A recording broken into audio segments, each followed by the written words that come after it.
An artist's journey begins by learning the tools of the trade. As a new technique is absorbed, we add it to our bag of tricks. Eventually, this collection of techniques enables fluid, creative expression. But where to start? This class is designed to give you your first few digital tricks, beginning with the basics of personalized mark making. It's perfect for beginner digital artists. We'll be using Photoshop plus a set of unique brushes that I've created.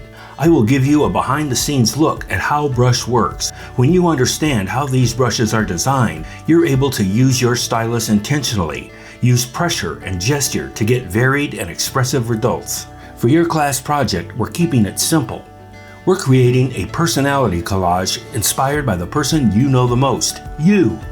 We'll start by creating a list of your favorite items that personally represent your interests and experiences. Scour the net and collect assets for our collage. Then we'll put it all together. We'll also explore how layer masks can be used as a mark-making tool, and we'll also have a chat about composition. By the end of this class, you'll not only have a personal collage, but also a way to bite into expressing yourself in Photoshop. Remember, a journey of 1,000 paintings begins with a single brushstroke. Now let the journey begin.